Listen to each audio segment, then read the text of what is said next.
Halo pemirsa, saya Ritra Jaka akan menyampaikan beberapa tentang teori pers. Yang pertama, teori otoritarian. Teori ini identik dengan pemerintah atau negara yang punya kekuatan besar dalam mengontrol dan mengawasi media massa. Dalam teori ini, pemerintah berada di bagian paling tinggi dan yang berhak atas memberikan izin boleh tidaknya suatu media massa itu berdiri dan memberikan informasi kepada publik. Bagi media massa yang resmi akan diberikan SIUPP atau Surat Izin Usaha Penertiban Pers. Jika tidak memiliki SIUPP ini, maka suatu perusahaan media massa tidak dianggap keberadaannya dan berstatus ilegal. Di teori ini, media massa sangat sulit untuk berkritik secara bebas kepada pemerintah. Contohnya saat Orde Baru, di mana terjadinya krisis media massa karena dibungkam untuk mengkritik pemerintah. Menurut MC Kuail, ada beberapa prinsip utama, yaitu 1.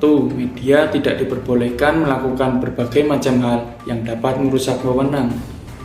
Yang kedua, media harus tunduk kepada pemerintah.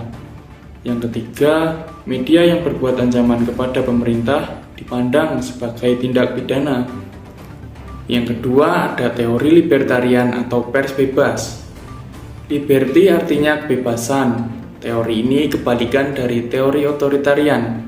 Manusia atau publik disebut sebagai rasional yang otonom, punya kebebasan dalam menyampaikan pendapatnya. Dalam teori ini, pemerintah tidak punya kontrol besar dalam mengatur dan mengekang, justru media massa atau publik punya kebebasan penuh dalam berkritik. Setiap orang atau perusahaan bebas mendirikan pers karena tidak berlakunya lagi SIUPP pada teori ini. Yang punya modal besar adalah dia yang dapat mengontrol media tersebut. Menurut MC Kuail, ada beberapa prinsip teori pers bebas. Yang pertama, perilaku penertiban dan distribusi harusnya terbuka bagi setiap orang tanpa perlu izin. Yang kedua, kritikan kepada pemerintah harusnya tidak dapat ditindak pidana.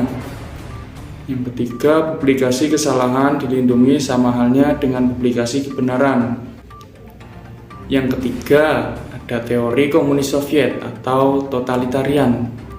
Kenapa disebut teori komunis Soviet? Karena teori ini lahir di Soviet. Teori ini hampir mirip dengan teori libertarian. Jadi kekuasaan penuh berada di tangan pemerintah dengan asumsi kekuasaan yang tertinggi di tangan rakyat, tetapi diwakilkan oleh partai politik atau partai komunis. Kekuasaan negara sangat besar, bahkan lebih dari teori otoritarian. Media hanya diakui negara, yaitu media komunis. Media juga sebagai jalannya negara, dan orang yang bisa mendapatkan media yaitu orang partai yang setia. Semuanya dikuasai partai, jadi semua diambil alih negara, bahkan media milik negara. Di dalam teori ini tidak ada media swasta. Menurut MC Kuail, beberapa prinsip sebagai berikut. Yang pertama, media tidak boleh dimiliki secara pribadi. Yang kedua, media harus berfungsi positif bagi publik. Yang ketiga, media harus mendukung gerakan progresif di dalam dan di luar negeri. Yang keempat, yaitu teori tanggung jawab sosial. Sama seperti teori libertarian, akan tetapi kebebasan itu dibatasi. Jika kebebasan tersebut menimbulkan kericuhan, maka kebebasan itu harus di-stop. Media massa juga terdapat kode etik jurnalistik untuk membatasi agar tidak keluar jalur dan memicu anarkis. Media harus berpikir matang-matang apakah informasi tersebut layak dikonsumsi publik atau bahkan dapat mengancam. Media massa wajib mengikuti aturan yang dibuat untuk membatasi dan punya tanggung jawab sosial. Berikut beberapa prinsip menurut MC Kuail. Pertama, media harusnya menerima dan memenuhi kewajiban tertentu kepada masyarakat. Yang kedua, media secara keseluruhan harus bersifat pluralis atau mencerminkan kebinekaan dan memberikan kesempatan yang sama untuk mengungkapkan berbagai sudut pandang. Yang ketiga, wartawan dan media profesional harus bertanggung jawab terhadap masyarakat dan juga kepada pimpinan serta publik. Yang kelima, teori media pembangunan.